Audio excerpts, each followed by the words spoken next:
From Hollywood, it's time now for... Johnny Dollar. Andrew Cord, Johnny. How'd you like to go to San Francisco? What's up, Andy? Well, we've written a lot of insurance for an independent contractor out there, a man named Arnold Bennett. Uh-huh. Last night, his latest project went up in smoke. An office building he completed a month ago. How much is the policy worth? There were 5 companies involved. They took it on at $100,000 apiece and turned it over to us. $500,000? Yep. I talked with the arson inspector for National Fire Underwriters in San Francisco. He said the fire looked phony. I'll pack my things.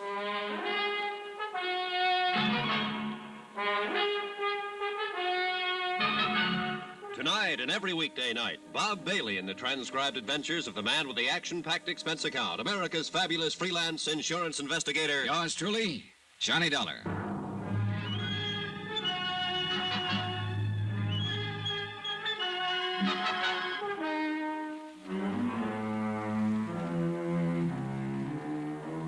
Expense account submitted by Special Investigator Johnny Dollar to the 4-State Fire Insurance Corporation, 4065 Spear Boulevard, Hartford, Connecticut. The following is an accounting of expenditures during my investigation of the Bennett matter. Expense account item 1, $15, flowers for my girl. I wasn't able to keep our date. Instead, I met 4-State Fire Investigator Andrew Cord at his office, and we made immediate arrangements to fly to California. Item 2, $25.06, one raincoat. Item 3, $144.15. Air transportation, Hartford, New York, San Francisco. En route, Andrew Cord filled me in on the details concerning Arnold Bennett. Oh, Johnny, as things stand now, Bennett hasn't filed claim yet, although I imagine that'll be coming through pretty fast if I know him. I met him once when he was in New York getting money to finance one of his big subdivisions. Yeah, seems I've heard of him. Oh, he's made time and life a couple of times each. Oh, yeah. When I met him, I said to myself, Andy, look well on this man. He may be the last of his kind. Oh, how's that? Well, Arnold Bennett must be past 60 now. He's been everything in his lifetime. Sailor, soldier, lawyer, financier, bootlegger, gun runner, Lord knows what all. Talked fast, worked hard, and what he couldn't get one way, he got another. All in all, he's done pretty well. It shows all over him. I didn't like him, Johnny. Well, go on. Well, maybe I was just jealous of his aggressiveness, or maybe it's that I've just heard stories of how he ran roughshod over big and little. About this new building of Bennett's that burned down. Yeah. Well, the man in San Francisco is pretty sure the fire was of incendiary origin. Well, can he prove it?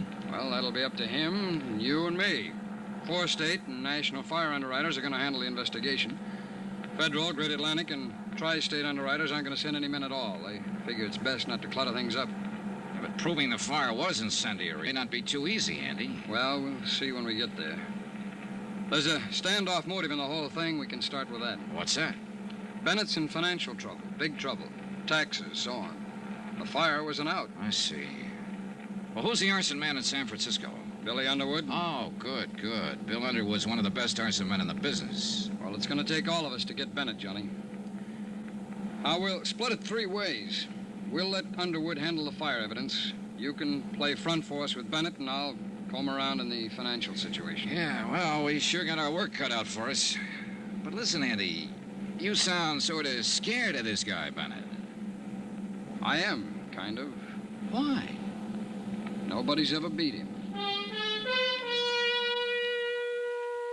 Expense account item 4, $7.50. Incidentals upon arrival in San Francisco. Andy Cord and I checked in at the Fairmount, then went downstairs, rented a car, and drove out to the scene of the fire. Bill Underwood was already there, had been there all day. We all shook hands, and then Underwood broke it down. Bill was a bit of a pedant, had things pretty well organized for us. Now, it's this way. A watchman on duty saw a man loitering in the vicinity of the building when he came to work at 6 o'clock. Uh-huh. 3 other witnesses remember the same man. A druggist, a filling station attendant on his way home from work, and a newsboy. Got a description? Mm-hmm. Right here. Male, Caucasian, 25 to 30, medium build, approximately 170. Dark hair, dark complexion. That's it. Have you talked to the police yet? Haven't had a chance, Billy. You know they got 8 men on this? Well, with that much of a description, it might make it easier. I sure hope so. So far, the description hasn't fitted anyone in the files yet. The newsboy swears that he saw this man sneak around the side of the building about 6 o'clock. The fire broke out about 6:30. Anybody see him leave? Mm-hmm. The newsboy says he saw him catch a bus on the corner right before the fire broke out. Might help us. But the bus driver on the line wasn't any help. He's pretty busy that time of night. Have you had a chance to go over this yet? Well, we started. I'm working with a fire inspector on it. And as soon as we come across anything, I'll let you know. We can't overlook any possibility on this, Billy. Any. Yeah. I know about Bennett. He's been out here asking me who I am, what I'm doing. He doesn't like it. Oh, he doesn't? Yeah. He learned to swear somewhere along the line. Oh, has he filed claim yet? No, we haven't heard. But it's a professional firing job, I'm sure of it. You're sure? Well, I haven't got what I need in the way of concrete evidence yet, but I'll find it. Somewhere in these ashes. The place burned too well and too fast to be anything but professional. It was drafted. The fire got hot and going before anybody even spotted it. Well, this is a little out of my league, Billy. Tell me more, will you? Well, you see, an amateur will mess it up generally. It'll smoke a lot and somebody will spot it. Now, a bug, a nut, he'll do as good a job as a professional. Oh? But he'll stick around and watch it burn. Stand a good chance of getting caught. He might even call up somebody and tell him how happy he is. But this bird, the one the newsboy saw getting out of here fast, well, he sounds like he knows his business. Mm-hmm. It's business with him. Then it'll be my job to connect him and Bennett somehow. And that's the tough part. Yeah. All I got to do is play around in the ashes. Oh, Johnny. Yeah? Watch your step with Bennett. Sure. He doesn't care about anybody.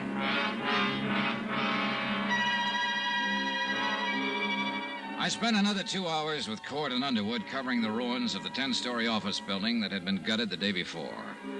Underwood acquainted Cord and me with all of the necessary details, all he could. That night, we sat with the 3 witnesses at a special show-up in the Hall of Justice. 60-odd suspects were paraded out. There were no identifications. The next morning, while Cord and Underwood carried on with their part of the investigation, I went out to Arnold Bennett's real estate office near the Presidio. Remember that old saw, how a woman in love is always beautiful? When I walked in, I had no idea Elizabeth Bennett was in love and no idea that she was beautiful. Her sallow face without makeup, framed in a wisp of stringy blonde hair, wasn't flattered by the shapeless black dress and low-heeled shoes she was wearing. Certainly not the going idea of beauty. Now, did her conversation reveal anything to indicate love? Yes, sir. May I help you? Mr. Bennett, please. My name's Dollar. Dollar? D-O-L-L-A-R? He's not expecting me. Your business, Mr. Dollar. Four State Fire Insurance Corporation. It's about the fire that destroyed the office building. Oh, yes. Just a moment, please. Well, what is it, Liz? Mr. Dollar is here, Uncle Arnold. I don't want to see anybody today. I told you that, you idiot. Mr. Dollar's from 4 State. It's about the fire. Oh. Well, send him in. And go out to lunch. Yes, sir. It's all right, Mr. Dollar. Straight ahead. He always like that? He's nice today. Thanks, Elizabeth. That's your name, isn't it? Yes. I'm Elizabeth Bennett. Go straight ahead. Dollar? That's right. Mr. Bennett? Come in, come in. I'm not going to ask you to sit down. I know why you're here. You have insurance investigator written all over your face. Well, in that case, we can get right down to the business at hand. What caused the fire? They don't know yet. It was deliberate. What? Somebody started that fire, that's what. And I know who. Get him and you'll save yourself some work. Tony Midas. Tony Midas? Who's that? The crackpot that set fire to my building. He's out of prison now, and he swore he'd get me. Well, now, look, maybe you'd better tell me just who he is and why he'd want to get you. Tony Midas worked for me once. I caught him stealing money, and I prosecuted him. He was sent to prison for 5 years, and he's the one you want. You seem pretty certain of that. Of course I'm certain of it. I know what enemies I have, what friends. Don't tell me I'm going to have to pussyfoot around with someone like you and get any place in this whole affair. Well, there are some witnesses who got a look at the man who started the fire, or at least it's a good bet he's the one we're after. So tell me, what does this Tony Midas look like? I don't remember. I hardly ever remember faces. But you remembered his threat. You bet your last nickel I remember his threat. And he's the kind of screwy punk to carry it out. Last week there was a small story in the newspaper that he was being released from prison. Well, then we'll certainly look him up and have a talk with him. That's very good of you, I'm sure. Oh, now, look, this can be a very difficult thing all the way around, or we can all cooperate, Mr. Bennett. I'll cooperate. I know why you're in town. I know who you came with. I met that glorified fire inspector yesterday. Underwood, you people don't fool me, and I'm not trying to fool you. Get Tony Midas, and you've got your man. Did you tell the police about Midas? No, I was waiting for some bird like you to walk in here with your high-handed attitude. Now I've told you, now you can get out and get busy looking for him.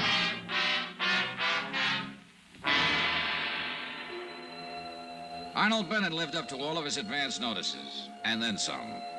I'm paid very well to stand and take what I have to find out what I want to find out. Sometimes it's not enough money. A review of the trial and proceedings in which Tony Midas had been convicted of grand theft, his threats at the time of his trial substantiated Bennett's information. That didn't surprise me. What did surprise me was that one of the three witnesses identified Tony Midas's mug picture as the man seen in the vicinity of the building the night of the fire. An APB went out for Midas. The San Francisco police began to turn the town upside down looking for him. By 5 o'clock in the afternoon, the other two witnesses had made up their minds that he was the man they had seen after all. The case against Midas became stronger. It was imperative that he be located.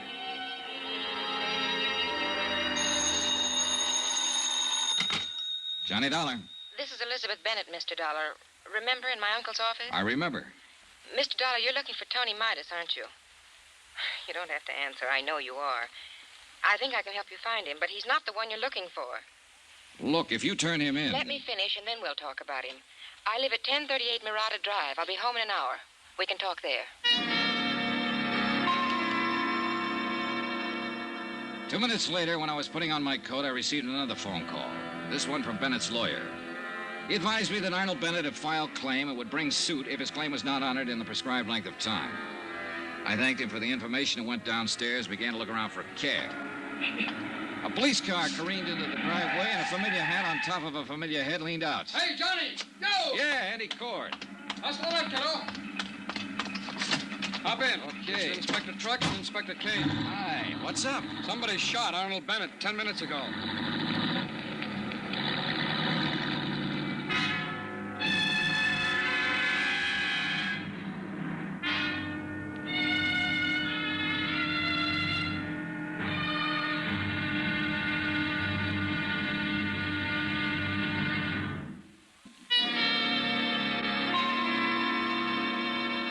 Arnold Bennett was removed to the hospital where he was given a 50-50 chance of recovering from a .38 slug that had entered his chest. There was no weapon lying about and no witnesses in the remote, hilly section of San Francisco where he lived to give any information concerning the attempted murder. The police were more anxious than ever to find Tony Midas, the man Bennett had put the finger on earlier.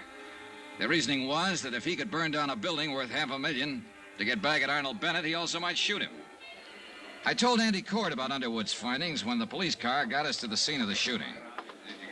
Celluloid and paraffin wick, did you say? Yeah, that's what Bill Underwood said on the phone.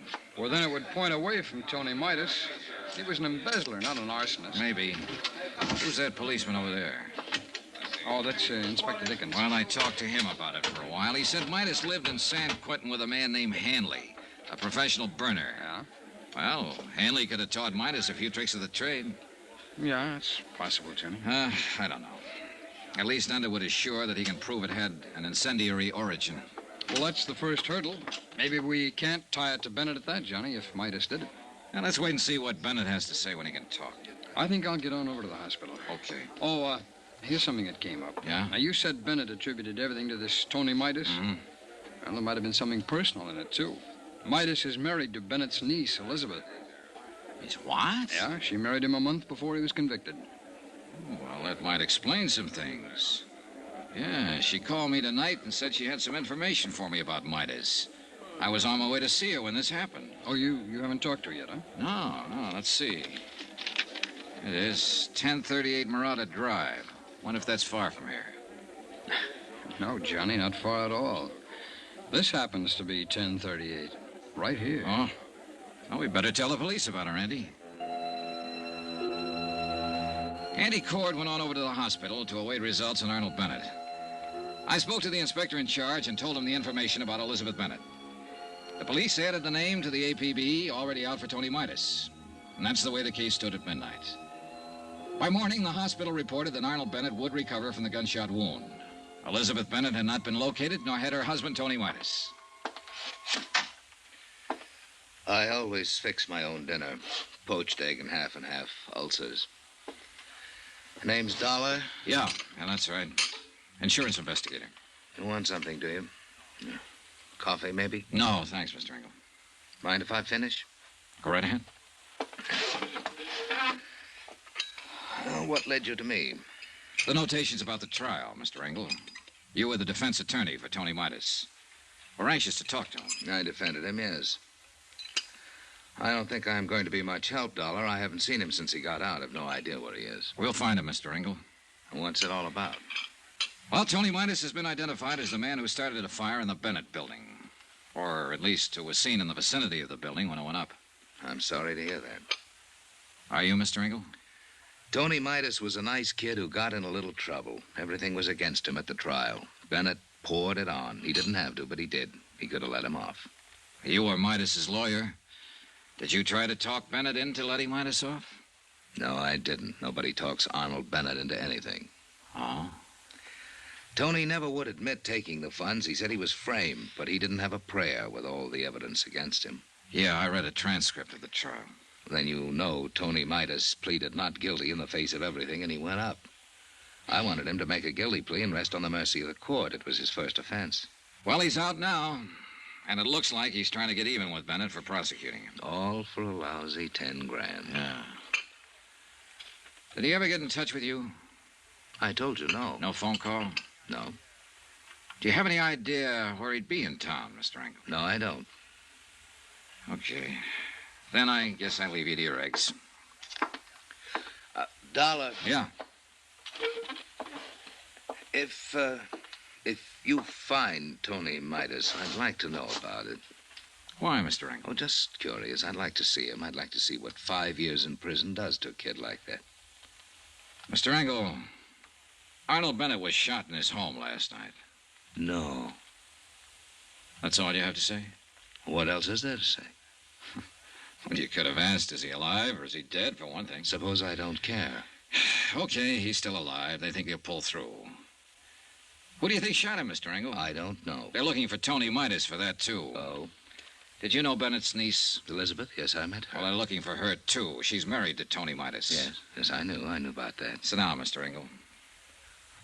What is this going to be, an inquisition? That egg and that half and half doesn't interest you, no matter how much you look at it. Well, you ought to leave me alone and go find your firebug. Come on, let's have the story. I don't know any story to tell you. Was it spite that sent Tony Midas to prison because of him and Elizabeth Bennett? No, they proved him a thief. I'll throw one more thing at you, Engel. Bennett wasn't always too good about paying his taxes. Now, look here, Our accounting man has him pegged him for exactly what he is, an opportunist, a dodger. A man out to get what he can for as little as he can, no matter what. Yeah, we cover everything in a case like this. You'll never get Arnold Bennett. He's too good for you, Dollar. Too good for your insurance company, your fire investigators, everybody. No man stronger ever lived. We've already got evidence that proves the building was fired. I'm here to get all the story, and I think you're the man who can tell it. Why me? Because you work for him. I never worked for him, never. All right, we'll let that go for now. But you can tell me this. Was Tony Midas the kind of man who'd start that fire? You can tell me if he really was an embezzler. You can tell me if he tried to kill Arnold Bennett. I can't tell you anything for a fact, Dollar. All I have is my own personal opinion. Well, that's what I want. I want that. I'd like your opinion. Now, there's something about Bennett's niece being married to Midas, isn't there? A wife can't testify against her husband. Everyone else in Bennett's office testified against Midas. She didn't. I see. Now the opinion. Oh, come on, Engel, come on. You're right, Dollar. I have got ideas. All of them make me sick inside. Tony Midas stood there and told me he was innocent. He said it 1,000,000 times if he said it once. He said he thought Bennett was framing him. To cover up for income tax shortages? It's just surmise, but it fits. Midas was a green kid hired into the company by Bennett. He might have been hired to be framed on a phony embezzling charge that'd give Bennett a good excuse on his taxes for a while. I've been fooled a lot of times. Did Tony Midas fool you? I don't know. I wish I could have gotten him off. I tried, Dollar. Believe me, I tried to get him off. You come here to me and say he's out of prison now and getting even. He's burnt down a building and tried to murder Arnold Bennett. Tony was a nice boy, Dollar. But now his whole life's gone, and for what? I hope you don't find him or her. I hope they go far away and stay away and don't have to talk to anybody ever. They deserve that. I hope nobody ever finds him. But we did find Tony Midas. He was right under our noses all the time. When I got back to the hotel, there was a message for me to get down to the county hospital. Cord was waiting for me there. They took us downstairs, and then we were both standing in a room looking at Tony Midas before they took him across the hall to the morgue. It's a funny thing, Johnny. There's been an alarm out on this guy for 36 hours. Everybody's been looking everywhere for him, and he turns up right here. Only he's dead. Yeah.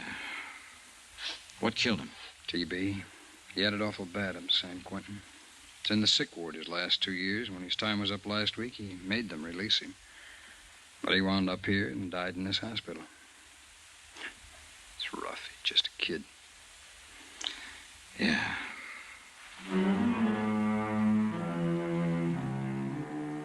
Up until that time, there had been some kind of a case against Tony Midas.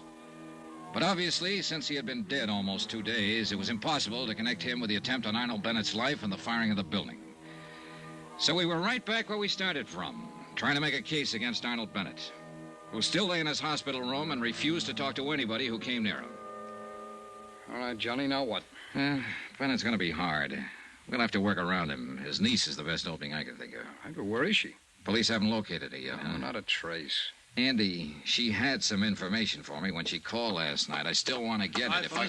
Hello, Bill. We got a break. George Foley's in town. Who's that? Best celluloid and wick man in the country. If you happen to want a building burnt down. One of the policemen at the hospital spotted him in the lobby trying to see Arnold Bennett. That'd tie it, Johnny. Where is he now? They followed him to an address on Baringo Street. They aren't going to move in until we decide something. 12 minutes later, Andy Cord, Bill Underwood, and I were standing in front of a decrepit-looking boarding house on Baringo Street talking to the 3 policemen from the San Francisco Police Department. Dollar? Underwood? Hi. Hey, what's the story, officer? Well, the way we see it, Foley's still trying to get part of his money for burning the building. He took a chance coming to the hospital tonight to see Bennett. No kidding. He'll probably make another try. You boys have more at stake here than anybody. If you want to talk to him, try to make a deal with him to turn on Bennett. Now's the time. Now, what do you say, Johnny? Now, wait a minute. We aren't sure of anything about him. Well, he fills the bill, Johnny. Paraffin and wick jobs are few and far between. With nothing more than that, I'd stake my rep on Foley being our boy. For what it's worth, all 3 witnesses now pick his picture instead of Midas. Oh, well, a good defense attorney, get that thrown right out. What do you want to do? Oh, well, let's shake him up a bit, okay? Go ahead. We'll be covering the back and front. Come on.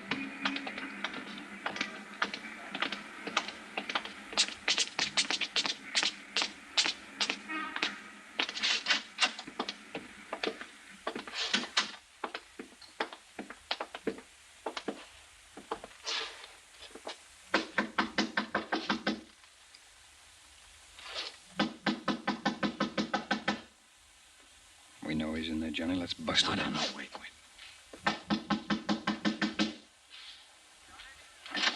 Watch out, Andy.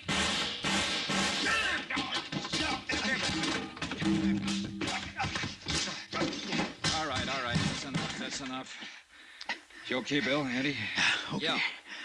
All right, tough boy. Get on your feet and let's get out of here.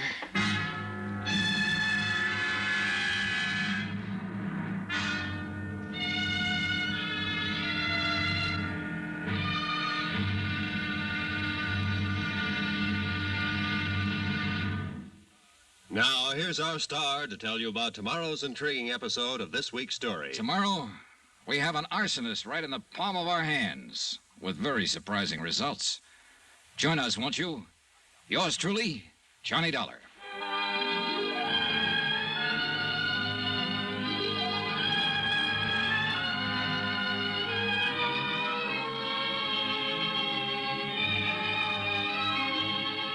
Yours truly, Johnny Dollar, starring Bob Bailey, is transcribed in Hollywood. Written by John Dawson. It is produced and directed by Jack Johnstone. Be sure to join us tomorrow night, same time and station, for the next exciting episode of Yours truly, Johnny Dollar. This is Roy Rowan speaking.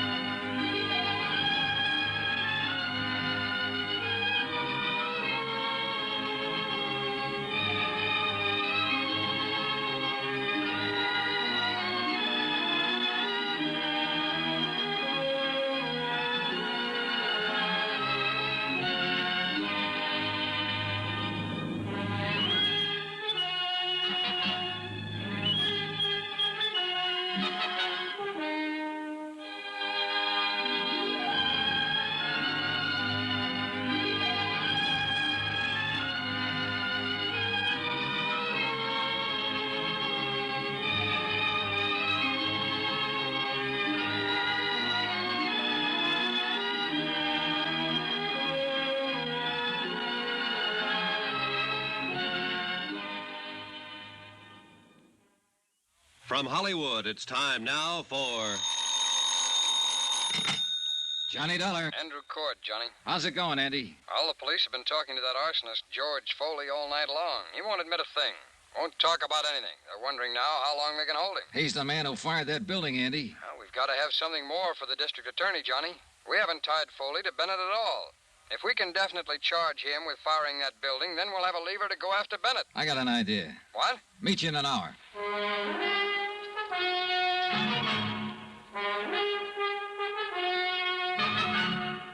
Tonight and every weekday night, Bob Bailey in the transcribed adventures of the man with the action-packed expense account, America's fabulous freelance insurance investigator. Yours truly, Johnny Dollar.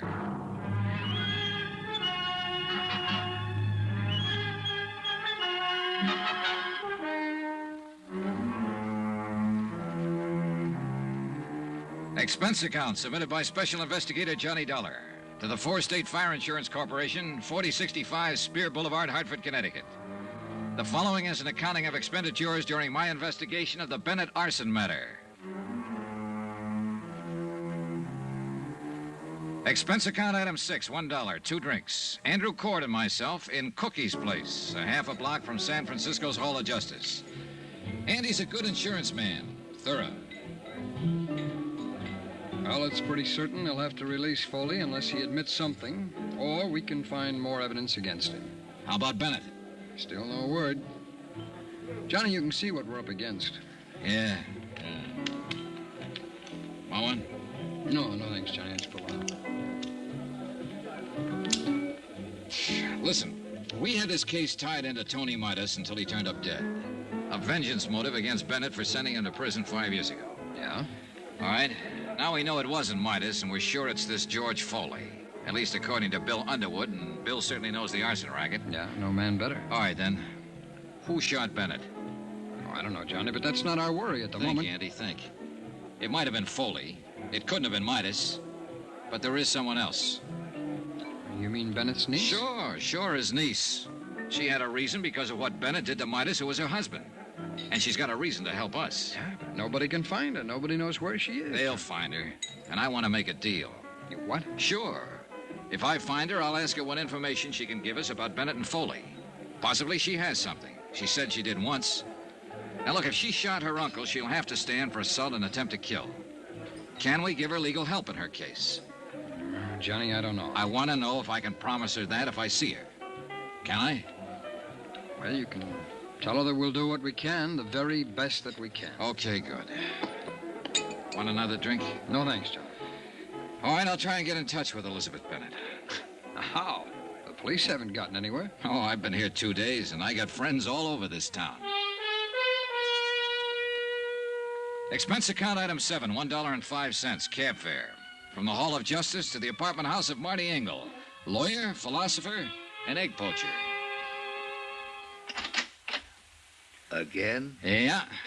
You better close that door and lock it, Mr. Engel. It's awful late for this. Are you drunk? Nope. Locked? Now what? You asked me if I ever found Tony Midas to tell you about it. Hmm? We found him, Mr. Engel. He's dead. Oh, no. Oh, yes. And he didn't do any of the things we thought he might have done. I'm here to find out what you might have done. How did he die? Tuberculosis. He's had it for 2 years. Didn't know. No, I didn't know. I didn't know about it. I don't know how to figure you, Engel. I haven't been able to ever since I met you. Doesn't make any difference what I think of you, but it does make a difference how you answer one question. A lot of difference to you. What is it? Did you help Arnold Bennett frame Tony Midas and send him up to San Quentin? You say Tony is dead. Now, what difference? Did you help Bennett frame him? No, I told you I defended Tony Midas in court. I tried my best to get him off. That's the truth. You sure of that? I'm an honest man, if not a successful one. I told you the truth. All right, then, if that's the truth, you're not in any trouble and you can unlock that door. But if it's not the truth, you might get yourself killed. Why do you say that? Because somebody took a shot at Arnold Bennett last night. But he was lucky. It didn't kill him, but it came pretty near. You know who that somebody was? Elizabeth? That's a good guess. She hasn't got anything to lose now. She lost her husband, and she might be out getting even for him if he was framed. And she thinks you helped frame him. I tell you, I didn't frame him. I defended him. I think Bennett stacked everything against him. I told you that once. I think Midas was an innocent man, but there was nothing I could do. Oh, wait a minute. What? Shh. Who are you expecting? No one. Ask who it is. Go ahead, ask who it is. Who is it? Elizabeth Bennett, Mr. Engel. Tell her just a minute. Just a minute, Elizabeth. Okay, over there. Go on, get down fast. Right on.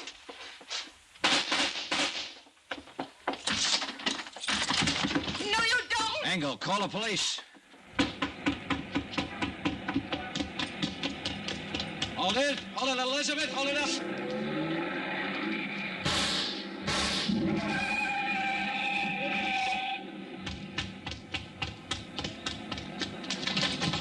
Are you hurt? You? Are you hurt? No, I'm all right. Did I kill him? Did I kill him? Oh, Elizabeth, you didn't kill him. Well, he ought to be You dead. don't know what you're talking about. He didn't have anything to do with framing Tony. He just told me. And he was lying. He should be dead. He and my uncle. None of this will bring Tony back to you. Come on now, come on, let's get back.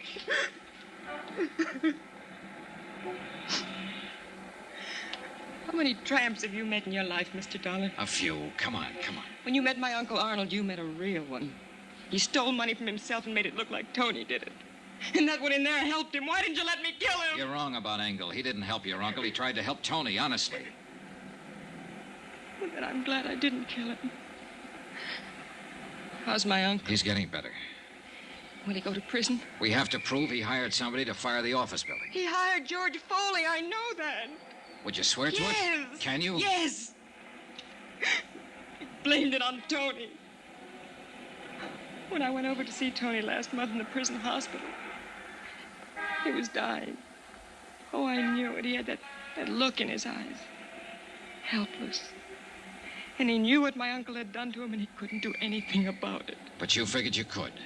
You shot your uncle when you found out Tony was dead. And you came here to kill Engel. I thought he helped Uncle Arnold send Tony to prison. I thought he helped kill Tony. They did kill him, you know, when they sent him to prison. They killed him as surely as if they'd shot him down. 5 years I waited for Tony to get out of that awful place. I waited to hold him in my arms and tell him it was all over. 5 years I waited to help him forget his hate and my hate. Loving him so much every day that...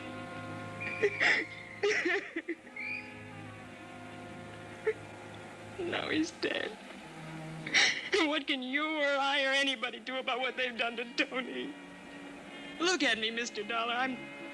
I'm not what you'd call beautiful. I'm not even pretty. Nobody ever looked at me twice until Tony. He looked at me and he loved me. And now he's dead. And I'm dead inside. I'm dead inside, and I'll be glad when I'm dead outside.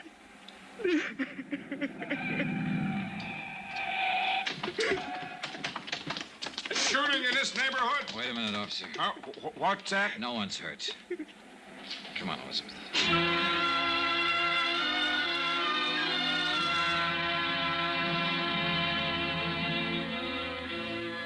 Elizabeth Bennett made a statement down at the Hall of Justice admitting she fired a shot at Arnold Bennett, hoping to kill him. She also admitted the assault on the lawyer, Marty Engel. Charges were immediately filed, and she was held in the women's section of the city jail. In a separate statement, she told how she had seen Arnold Bennett meet George Foley in a downtown bar. Foley still maintained that he had nothing to do with the fire in the Bennett building and denied any connection with Arnold Bennett. I gave Elizabeth Bennett's statement to Andy Cord, and he took it to the assistant district attorney. I was still in the Hall of Justice when Marty Engel came in.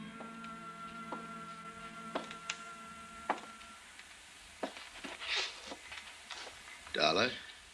Oh, hello, Mr. Engel. How is Elizabeth? They're holding her. I'm not going to press any charges. Well, that's pretty decent of you, Mr. Engel. She's a pretty unhappy girl. I'd like to help her. Her uncle will probably press charges against her. I'd like to defend her. What? She needs a lawyer. I didn't do very well for her husband. Maybe I can do better for her. I hope so. Funny world, isn't it? Not tonight, it isn't. No, I guess not. Yeah. Well, I'll see you, Mr. Dollar. Right. Johnny? Oh, Andy, hi. Well, kid, you ought to pat yourself on the back. They're going to go ahead against George Foley for the arson job. Enough for them now, huh? That's a pretty good case against him, whether he opens up and talks or not.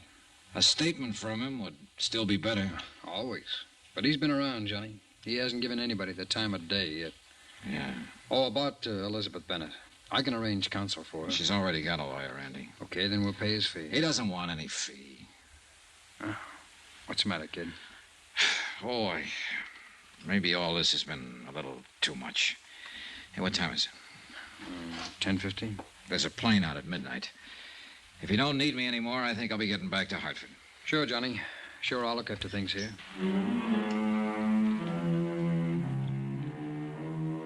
Expense account item 7, $49.65, hotel and meals in San Francisco. Item 8, same as item 3, transportation back to Hartford. I caught the midnight plane and was in Hartford at 2 o'clock the next afternoon. I went directly to my apartment and went to bed. I was awakened the following morning about 7 o'clock. What the...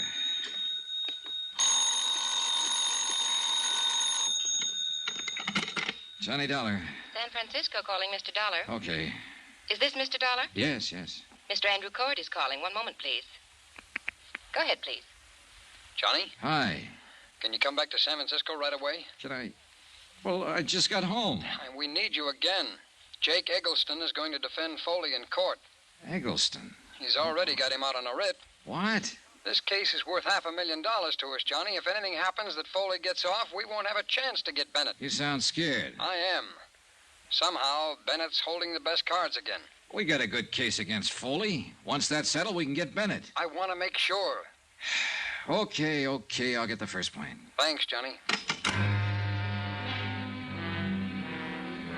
Even as I hung up the phone, I was thinking of Marty Engel's words. You'll never get Arnold Bennett. He's too good for you, Dollar. Too good for your insurance company, your fire investigators, everybody. No stronger man ever lived, he said. And somebody had to prove Engel was wrong.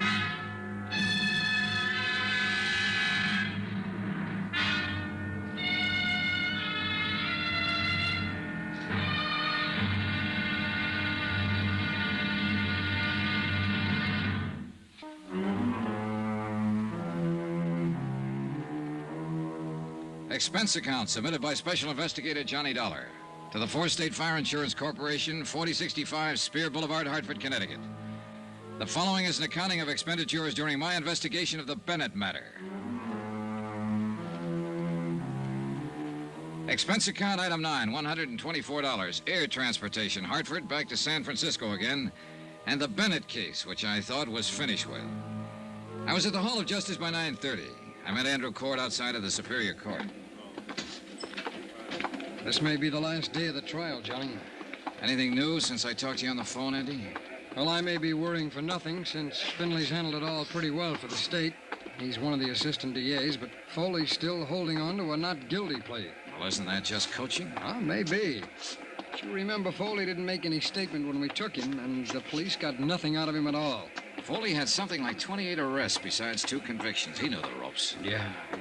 Oh, that's okay, yeah? Sure.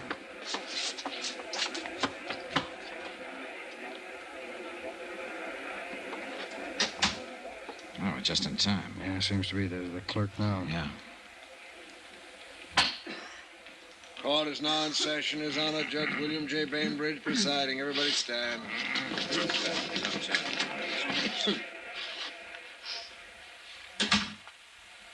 Be seated. John Dollar. Hey. Well, I didn't think they'd call you first. No.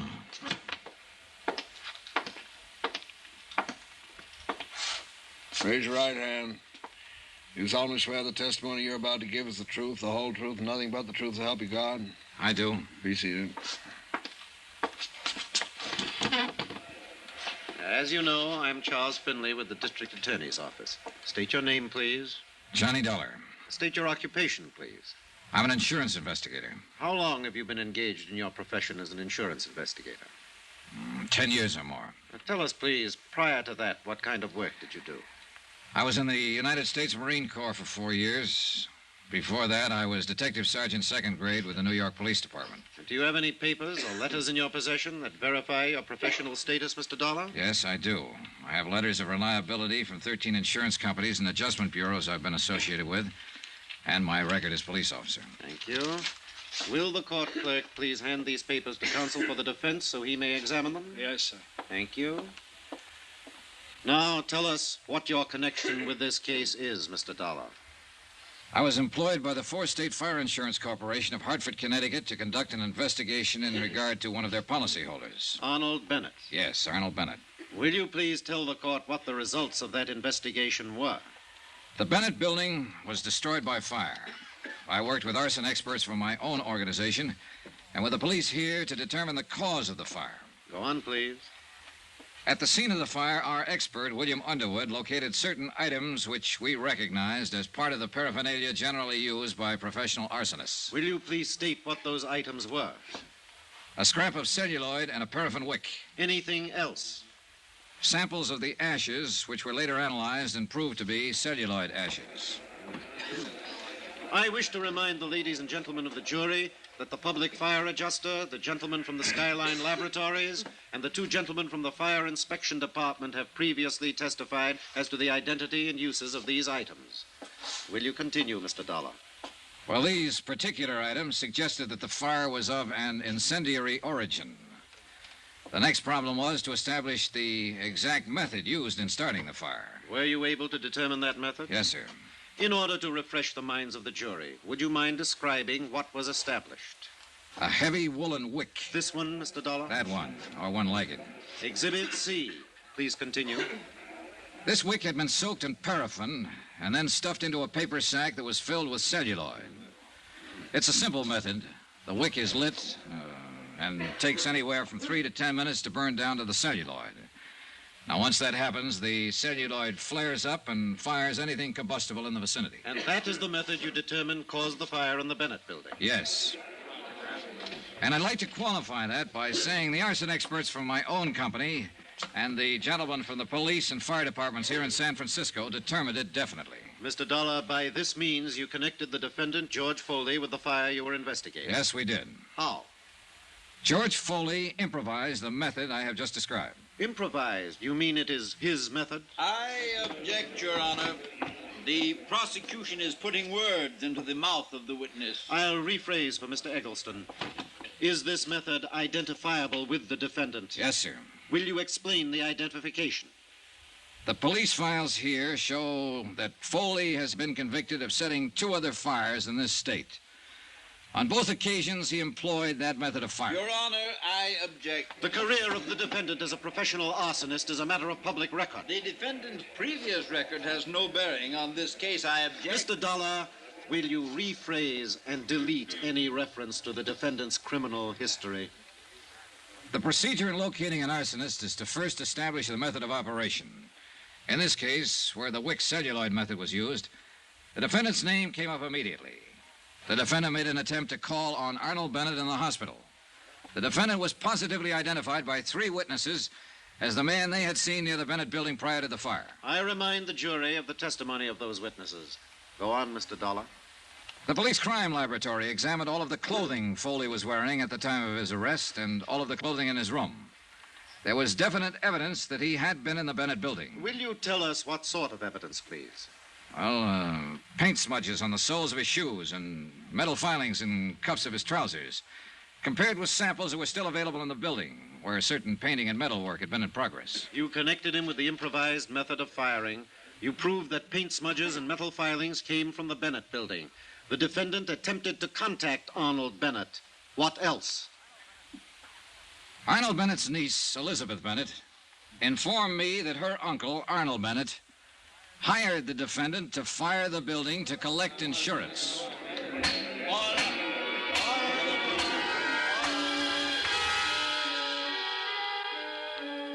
I was on the stand all the rest of the morning. When Finley ended his questioning, he turned me over to defense counsel Eggleston. Eggleston contested every bit of established testimony and recommended that my remarks be stricken from the trial records.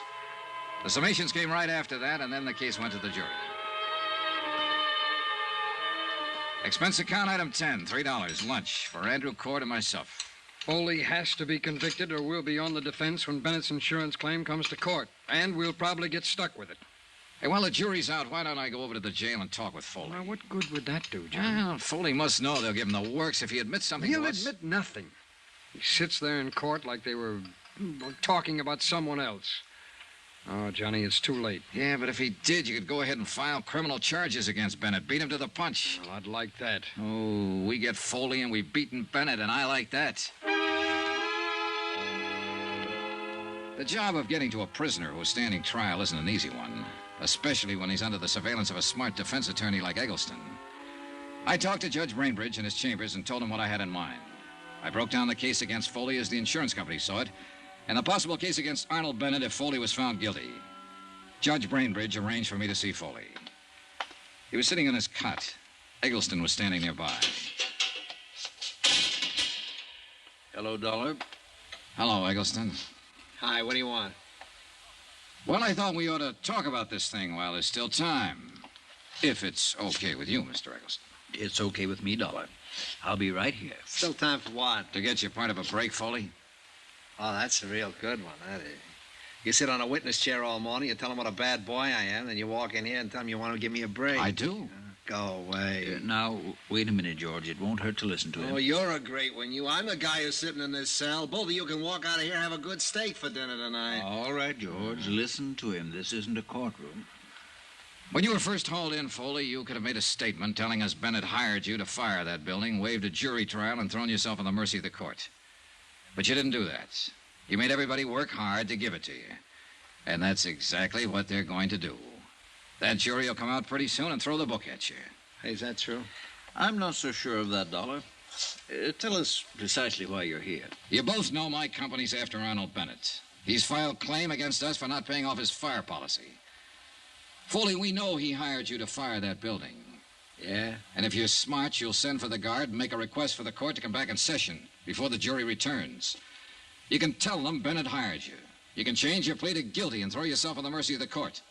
It'll probably save you 5 years on your sentence. And so I turn hero and make everything nice for you to go after Bennett. If you do that, his claim will be thrown out to the insurance commission and we'll prefer charges against him. And he'd be right up there with me, huh? Making little ones out of big ones. That's right. You're overstepping your province here, Dollar. Oh, now, look, there isn't much time. Dollar, Foley, this man can advise you to wait until the jury comes in, and that won't be very long.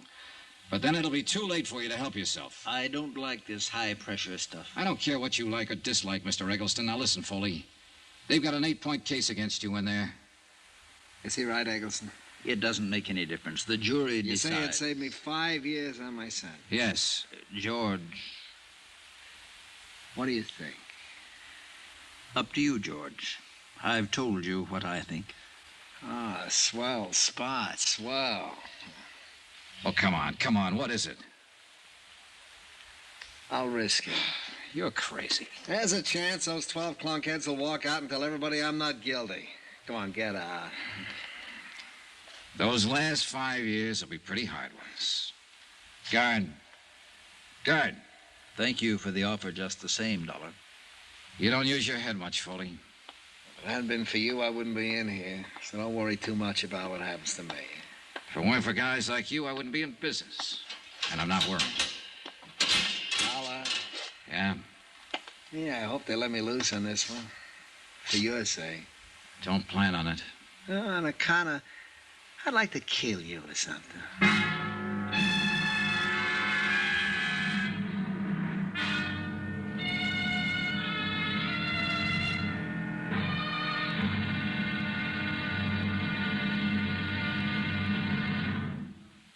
Now, here's our star to tell you about the final intriguing episode of this week's story. Tomorrow, a verdict in and out of a courtroom. The wind-up. Join us, won't you? Yours truly, Johnny Dollar.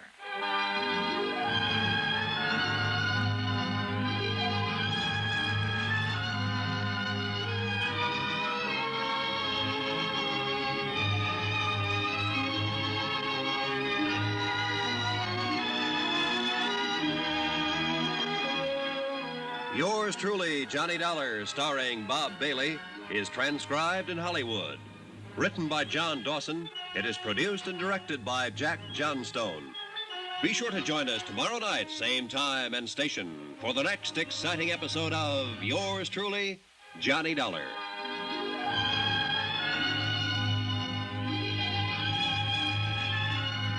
This is Roy Rowan speaking.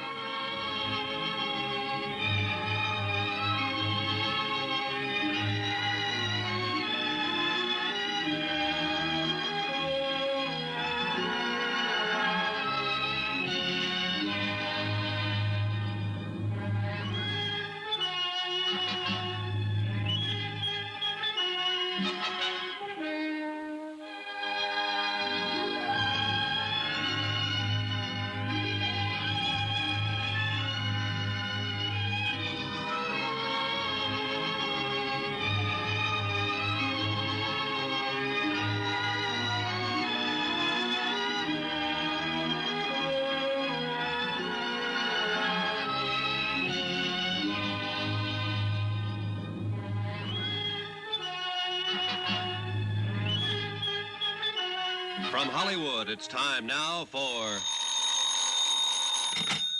Johnny Dollar. Hi, Johnny. Andy, I saw George Foley. I wasn't able to make him change his plea. Well, it was a good try, Johnny. Jury's still out? Yeah, that means they're arguing all the technical evidence. I was just thinking. No one really believes we'll get Arnold Bennett. What do you think? I think we will. I know we will. Well, if we can get Foley, we can get Bennett. Hey, wait a minute. Hey, the jury foreman just sent for the bailiff. I'll be right there.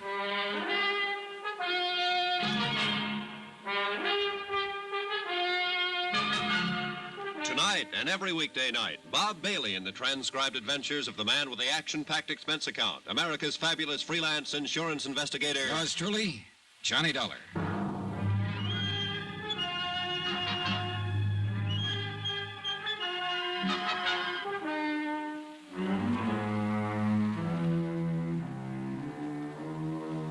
Expense account submitted by Special Investigator Johnny Dollar to the 4 State Fire Insurance Corporation, 4065 Spear Boulevard, Hartford, Connecticut. The following is an accounting of expenditures during my investigation of the Bennett arson fraud. Expense account item 11, 10 cents, 1 phone call to the hospital. The report on Arnold Bennett substantiated the newspaper story that he was recovering from the gunshot wound inflicted by his niece. Well, one thing, Johnny, he'll be alive for us if we can go after him. Oh, I wish it'd work with Foley. I think I could have made it work if that lawyer Eggleston hadn't been there. Well, it's after 4. You know, if that jury doesn't come in with a verdict pretty soon, they'll have to adjourn for the night. Yeah. Want to smoke? Yeah, thanks, Johnny. I would like one. Here you go. Thanks. Hey, they're coming back in. Oh, yeah. Come on. It's stuffy in this courtroom. Yeah. Excuse me. Court is now in session. Be seated. Has the jury reached a verdict in the case of the state versus George Foley? We have, sir. Will you please read the verdict on this card? Wait. We, the jury, find the defendant, George Foley, guilty as charged. That does it. Dollar! See me, Dollar? Come see me. I got some things to tell you now.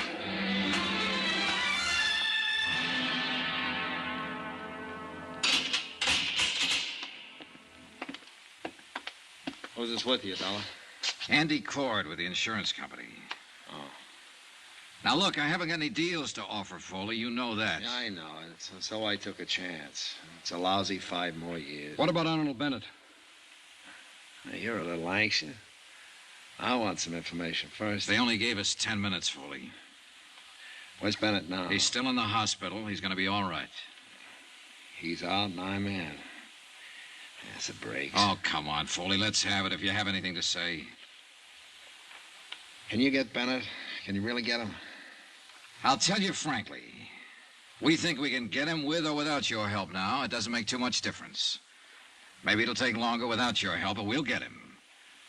The fact that the court is going to convict you for having set fire to Bennett's office building is the lever we've needed. We can go after him now. You want to help us, Foley? I don't want to help you or your stinking insurance company, but I hate the idea of Bennett. Mr. No-one-do everything, running around eating good food and sleeping in his nice bed while I'm rotting away in prison. Sure, he hired me to fire his building. He paid me $2,500 to put the torch to that lousy building of his. He said he could throw all the blame on a guy named Tony Midas if it ever came up. We want the facts, Foley. How'd he first contact you? Well, I got a friend who knows things, see? And my friend told me to contact him. When? A couple of days before the job. Come on, Foley. Who's your friend? I'm not going to tell you everything. Did you talk to Bennett in person about firing the building? I talked to him on the phone after my friend told me about him. Bennett said he wanted the place to go down because he's having money trouble, taxes and all, and he offered me $1,000 for the job. Now, wait a minute, Foley. You just said you got $2,500. I did. I hung up on him when he offered me the $1,000.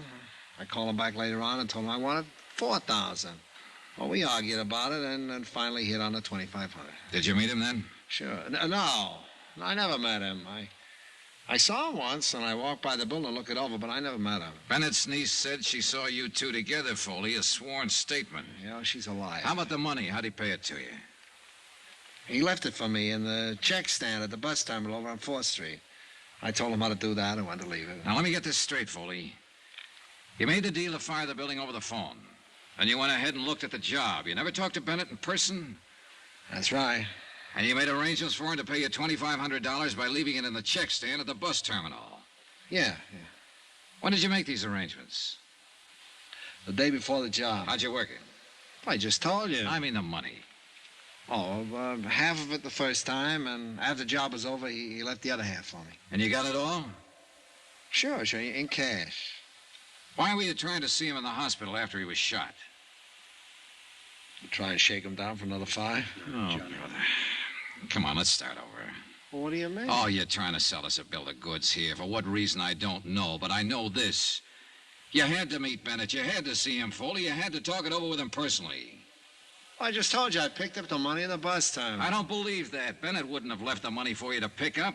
You could have just gone away with it. And after the building was burned, if it had been that way, Bennett didn't have to pay you the balance. Now, when did you see him? It's pretty important to know when and where and how many times you and Bennett got together. Thought you said you could get him whether I told you anything or not. We can, brother. Don't ever doubt that.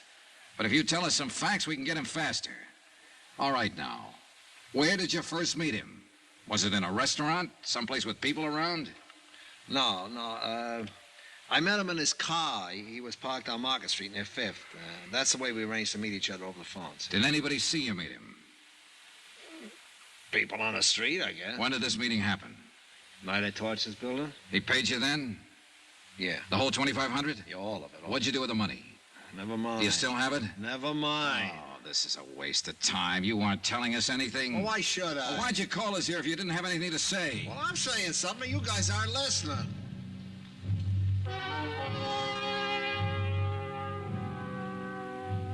we continued questioning Foley about his association with Arnold Bennett. Each time he explained it, it was a different story. The only thing he admitted was that Bennett had hired him to fire the building. As far as the details of it were concerned, they were lost in a jumble of contradictory answers he gave us. Expense account item 12, $5.60 dinner for Andrew Cord and myself. The next morning, we returned to the Hall of Justice to question George Foley once more. All right, Foley. Now, how much did you say Arnold Bennett paid you for the job? $1,000. You told us $2,500 one time. Another time you said $5,000. Now, come on, what was it? $1,000. And when did he pay you? Right after I fired the building. I met him right afterwards down on the street in his car. He asked me if it was all set, and I told him to listen for the sirens.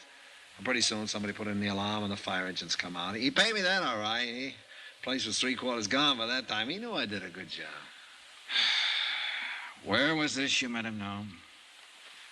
A couple of blocks from the building. Did anybody see you together? No. Where did you telephone him from? From my place. The same night you started the fire? Yeah. And he brought you the money that night, and you cased the building that night, and you started the fire. All this in one night. Now, you got it now. That's the ticket, boy.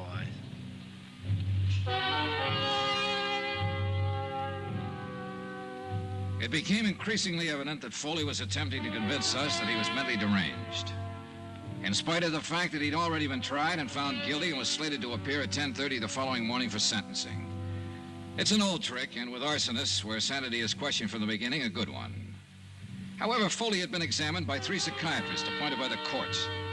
I waited in the jail cell with Foley while Andy Cord went out to get copies of their findings. When he returned, we showed them to Foley. Okay, good. Here you are, John. Well, what are you showing me these things for? To let you know there's no way to get out of it now, Foley. These are from psychiatrists. All of them had a good look at you. You're sane. You're all right. You remember when they looked at you?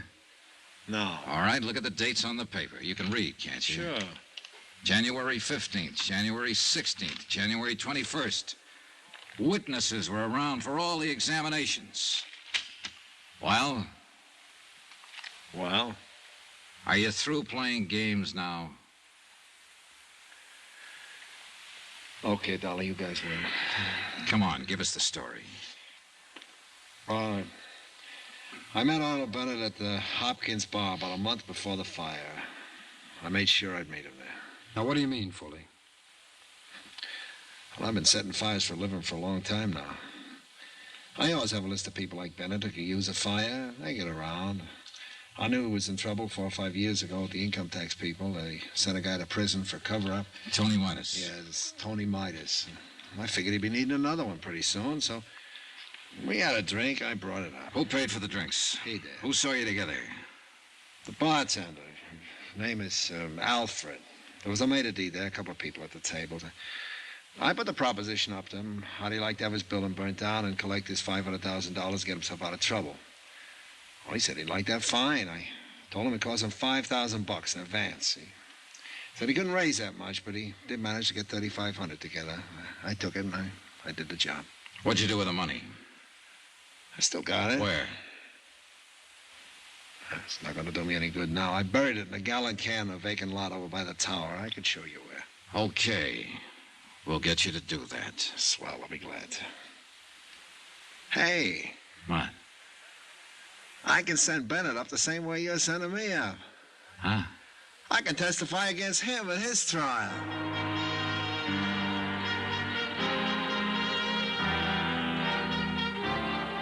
The next morning at 10:30, George Foley received the maximum sentence.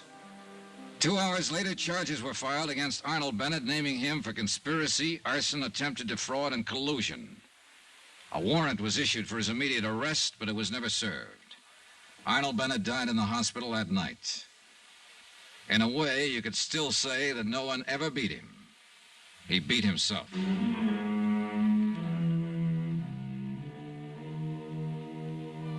Expense account item 13, $87.50, hotel and board in San Francisco. Item 14, another $125, transportation back to Hartford. Item 15, $35, miscellaneous. Expense account total, $1,440.37. Remarks? Nothing. Yours truly, Johnny Dollar.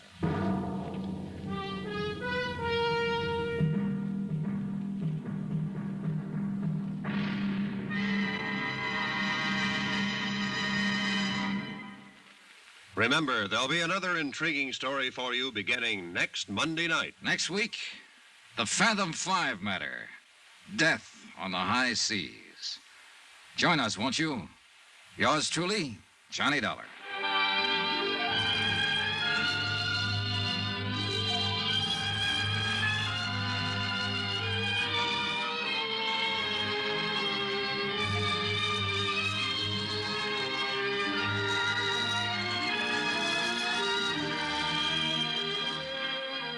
Yours truly, Johnny Dollar, starring Bob Bailey, is transcribed in Hollywood. Written by John Dawson, it is produced and directed by Jack Johnstone. Heard in this week's cast were Lillian Baeff, Stacey Harris, Chet Stratton, Will Wright, Marvin Miller, Hans Conried, Edgar Barrier, and Parley Bear. Musical supervision by Amerigo Marino. Be sure to join us on Monday night, same time and station, for another exciting story of yours truly, Johnny Dollar. This is Roy Rowan speaking.